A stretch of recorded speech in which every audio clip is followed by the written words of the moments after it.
कहाँ से हो भैया? जयपुर ग्रामीण।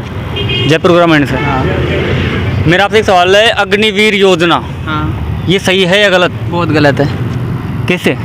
ये मेरा दोस्त है, ये 4 साल से आर्मी की तैयारी कर रहा था और एक NCC A+ सर्टिफिकेट इसके पास, पूरी फिजिकल पास था, ओनली एग्ज़ाम में बैठना था और सरकार का एकदम से फैसला आता है कि भर्ती रद्द, अग्निवीर में शामिल। अब इस पर क्या बीती होगी। और पिछले 4-5 साल से ये यहीं पे संघर्ष कर रहा है कि सरकारी नौकरी लग जाए। अगर उस टाइम सरकार भर्ती रद्द ना करती और युवाओं के साथ ये धोखा नहीं करती तो आज इसकी ये भी फौज में होता।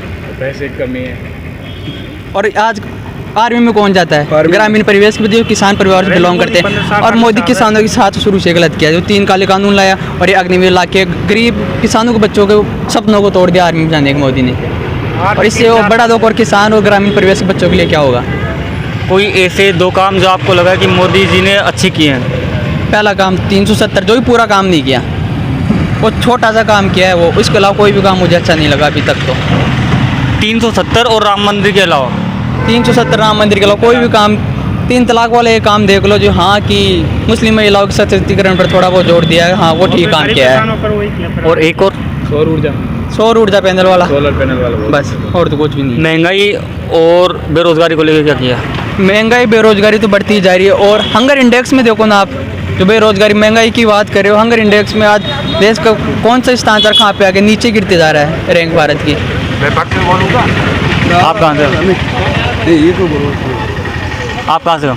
मैं वैसा ठीक से हूँ। आपको क्या लगता है कि अग्निवीर योजना सही है गलत? देखो अग्निवीर योजना तो गलत ही है, उसका सभी लोग विरोध कर रहे हैं। एक जो गरीब परिवार से लोग होते हैं उनको सबसे पहले ये होता है कि हम 12th करने के बाद डायरेक्ट हम अच्छी से कोई जॉब मिल जाए आर्मी वगैरह में, तो अपने घर का देखो देश सेवा तो होती है, लेकिन देखो घर को चलाने के लिए ना फिर पैसे की भी ज़रूरत होती है। अब अग्निवीर है यार, 4 साल तक आप 21,000 रुपये दोगे। 21,000 रुपये भाई साहब जयपुर में रेंट पर रहने वाले बच्चे की 21,000 रुपये तो उसके भी खर्च हो जाते हैं यार। नेताओं की ये सोच कब तक रहेगी? जिस पार्टी में जाते हैं तो अगली पार्टी की बुराई, उसमें चले गए तो उसकी बुराई। अरे भाई साहब जब तक ये खाने पीने को मिलता रहेगा, जितनी बार आदमी बन रहा है विधायक उतनी बार उसको पेंशन मिल रही है, और यहाँ पे मतलब आदमियों की यार पेंशन ही खत्म कर दी जा रही है।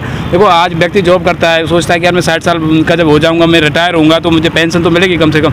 और नेता है जितनी बार विधायक बन रहे हैं उतनी बार ही उनके लिए पेंशन मिल रही है। भाई साहब 4 बार विधायक, उसके लिए 4 बार की पेंशन मिल रही है। तो जब तक ये ऐसे जो ये लाभ का पत्र रहेगा ना इनके पास कि भाई हर बार इनके लिए वो मिल रहा है, जहाँ भी इनको दिखता है कि यार यहाँ पे सरकार बनकर यहाँ पे मंत्री पद मिल सकता है, यहाँ पे हमारे लिए फायदा हो सकता है, उधर चले जाते हैं लोग। ये कांग्रेस भाजपा वाला मैटर नहीं है, किसी भी पार्टी में चले जाओ सारी जगह यही हाल है भाई साहब। चुनाव के नतीजे अगले महीने आ जाएंगे, तो आपको क्या लगता है राजस्थान में अब की बार बीजेपी 25 की 25 सीटों पे अपना दबदबा जमाएगी या फिर 25 की 25 सीट तो दूर भाई साहब, 10-12 सीट तो ऐसी है जो उनकी खुद की फंसी पड़ी है। अमित शाह जी खुद बोल रहे थे कि भाई साहब हमको राजस्थान में हानि होने वाली है, 25 सीट तो वो खुद ही नहीं सोच के चल रहे।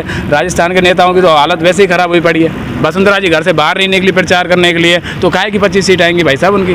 बहुत से समुदाय के लोगों का कहना है अगर कांग्रेस पार्टी राजस्थान में अगर ज़्यादा सीटें हासिल करेगी तो इसमें मेन योगदान रहेगा सचिन पायलट का। बिल्कुल रहेगा। तो उन्होंने कैंपेन की है भाई साहब, उन्होंने सबसे ज़्यादा कैंपेन की है। वो कल भी रायबरेली जा रहे हैं राहुल गांधी जी का प्रचार करने के लिए। बहुत सारे जो भी फैक्टर हैं उन्होंने देखो, कुछ लोग समाज के साथ जोड़ देते कि भाई गुजर समाज के, उन्होंने गुजर समाज के लिए क्या, उन्होंने तो देखो सबसे ज़्यादा टिकट ही मीणा जाटों के लिए दिलाए हैं। जितने भी उनके टिकट थे सारे युवाओं के लिए हैं, उसमें कोई भी कह रहे कि भाई गुजरों के लिए कहाँ टिकट दिलाए। उन्होंने मेहनत की है भाई साहब। आज हम भी हैं, अगर पढ़ते हैं तो रात को पढ़ने के बाद सुबह भाई साहब जगने में बड़ी प्रॉब्लम होती है उनको। देखो रात को 12 बजे कैंपेन करके आते हैं, दूसरे दिन सुबह 11 बजे पहुँच जाते हैं, चाहे वो साउथ की बात हो या नॉर्थ की बात हो। यार मतलब बंदा मेहनत कर रहा है तो देखो मेहनत कर रहा है तो उसके लिए क्रेडिट मिलना चाहिए।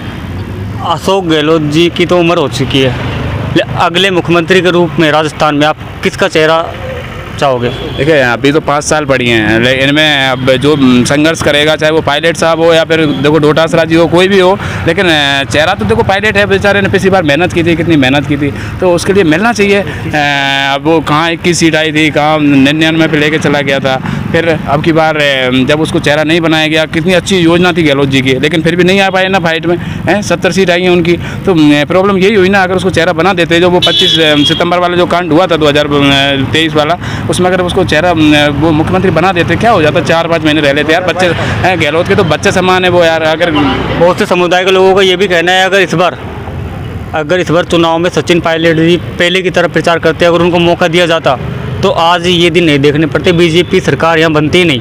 अरे भाई साहब, उसमें वो डिजाइन बॉक्स लेके आए थे गहलोत जी, वो डिजाइन बॉक्स वाले ने पूरा चुनाव है जो वो कैप्चर करके रख दिया, बस गहलोत तक सीमित रख दिया। अरे पायलट के फोटो तक नहीं लगवाए उन लोगों ने, फिर वो जीतने की कहाँ से, वो ऐसे कैसे सोच सकते हो? जैसे जिस बंदे के पीछे सरकार बनी, जिसने मेहनत की, उस बंदे को 5 साल तक आपने सत्ता से बेदखल रखा और फिर आप उसका चेहरा तक ना लगाओ और फिर आप ऐसे कैसे सोच रहे हो कि हम सरकार बना देंगे? भाई साहब, कुछ चीज़ें देखो, कांग्रेस को खुद के अंदर भी झांकनी चाहिए। बात पार्टी कोई भी हो, बीजेपी हो, कांग्रेस हो, यार तो अपने खुद के नेताओं की आप जब कदर नहीं करोगे है। अब जैसे बीजेपी है, वो करोड़लाल मीणा है, बेचारे ने संघर्ष किया था 5 साल यार, रात दिन वहाँ पे सड़कों पे बैठा रहा था, उसकी क्या किया? उसको वो कृषि विभाग दे के पटक दिया है, कम से कम कोई अच्छा सा पद दे देते। आप तो आपको क्या लगता है इस बार अगर बीजेपी की सरकार बनेगी या फिर कांग्रेस की बनती है इंडिया गठबंधन की, तो कौन सी सरकार बनेगी तो आप कितने ज़्यादा अच्छे कार्य करेगी युवाओं के हित में, रोजगार को लेकर? कौन सी सरकार बढ़िया काम करेगी? दोनों ही कर दी थी, दोनों ही बढ़िया कर दिया। तो मोदी जी ने 2 करोड़ नौकरियों का वादा किया था, इस हिसाब से अभी तक 20 करोड़ युवाओं को रोज नौकरी मिल जानी चाहिए थी, तो ये नौकरियाँ कहाँ है? नहीं मिली किसी को, झूठे वादे हैं ये तो। अभी राहुल गांधी जी ने भी वादे किए हैं, तो आपको लगता है कि ये वादे ही रहेंगे या फिर पूरे भी होंगे? वो तो राहुल गांधी जाने पूरे करेंगे कि नहीं। आपको भी तो लगा? हमारे क्या? प्रधानमंत्री नरेंद्र मोदी जी जब सत्ता में आए तो उन्होंने बोला था कि 15-15 लाख सबके खाते में आएंगे। अब उसी चीज़ को राहुल गांधी जी ने दोहराया है, उन्होंने कहा है कि देश की महिलाओं को 1-1 लाख रुपए प्रति वर्ष दिया जाएगा। तो आपको क्या लगता है, राहुल गांधी जी के वादे भी मोदी जी की तरह जुमले साबित होंगे या फिर वो करेंगे? क्या पता, दे भी सकते हैं। जैसे मोदी जी ने इतना पैसा बड़े बड़े लोगों का, बड़े बड़े मतलब जो बिजनेसमैन है उनका माफ किया है, तो क्या पता राहुल गांधी जी उन पैसों को जो उनको दे रहे थे सरकार का जो मतलब, तो वो पैसा वो गरीबों में बांट दें राहुल गांधी जी। बांटेंगे या फिर कह ही रहे हैं? अब यार ये तो क्या पता वो बांटेंगे कह रहे हैं। आपका अनुभव क्या है? हमारा अनुभव तो देखो, बांटते तो बड़े ही है हमारे तो। मोदी जी ने तो बांटे नहीं। मोदी जी ने नहीं बांटे, अब राहुल गांधी जी की देखो सरकार बनेगी तो बांटेगा, नहीं कहाँ से बांटेगा।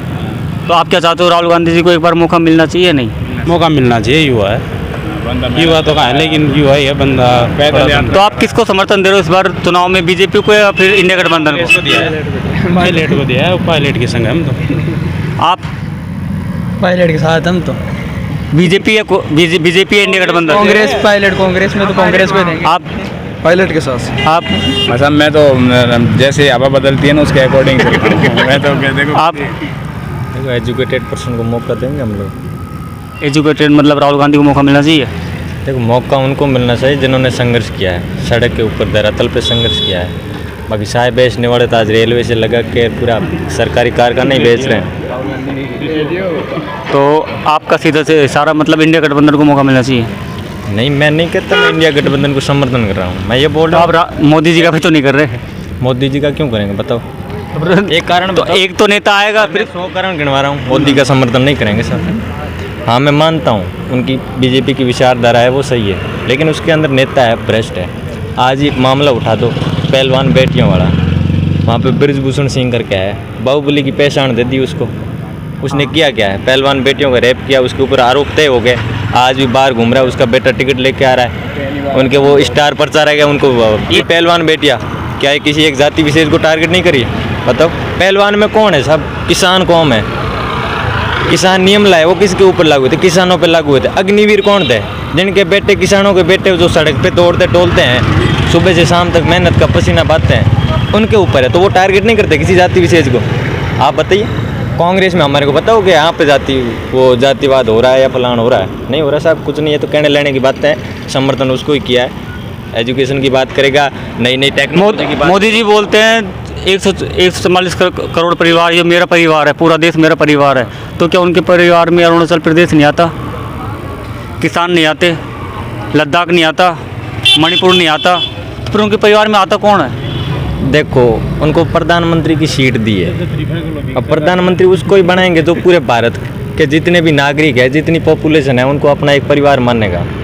तो प्रधानमंत्री है तो उसका परिवार ही तो है। अभी लाइव टू लाइव डिबेट के लिए आमंत्रित किया गया है। राहुल गांधी जी ने तो बोल दिया मैं लाइव टू लाइव डिबेट के लिए राजी हूँ, लेकिन मोदी जी की कोई प्रतिक्रिया ही सामने नहीं आई। वो आपको लगता है जाएंगे या नहीं? मेरी बात सुनो, इनका लाइव डिबेट देख लो। सुधांश त्रिवेदी को भेज देते हैं, पुलवामा, राम मंदिर, 370, 3 तलाक, हिंदू मुसलमान, ये कर करा के ख़त्म कर देते हैं डिबेट को। इनको एजुकेशन का मामला पूछोगे, आप उनको पूछ लो रोज़गार की बात, वो बोलेंगे हमने तो राम मंदिर बना दिया। बहुत स्वागत करते हैं उस चीज़ का, राम मंदिर बनाया है, लेकिन बाबरी मस्जिद भी तो जुड़ी है, किसी खंडित किस राज्य में हुई वो भी तो देखिए।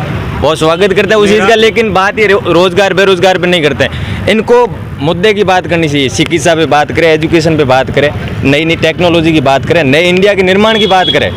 ये लोग ये 5 वर्ड है जो पुलवामा हुआ, उरी हुआ, ये राम मंदिर 370 3 तलाक, इनको छोड़ के मंच पे आए ना। और बात रही डिबेट की, तो देखिए साहब नरेंद्र मोदी ने कितनी डिबेट की है। एक टाइम का प्रधानमंत्री मनमोहन सिंह था, 162 प्रेस कॉन्फ्रेंस की थी उन्होंने, और सबसे शांत व्यक्ति था वो। क्या उतनी इसने की है क्या मोदी जी ने अपने डिबेट? देश में 9 प्रधानमंत्री रहे हैं जिन्होंने, क्योंकि ये झूठ का राज है, झूठ का मुंह है, आगे आती जनता मुंह पे मारेगी इनको। हाँ, मैं नहीं कहता मोदी जी खराब है, लेकिन मोदी जी के साथ रहने वाले लोग खराब है सब। आपको लगता है मोदी जी आएंगे या नहीं डिबेट के लिए? नहीं आ पाएंगे, आएंगे देख लेंगे सब। आपको लगता है आएंगे? नहीं, आपको लगता है आएंगे?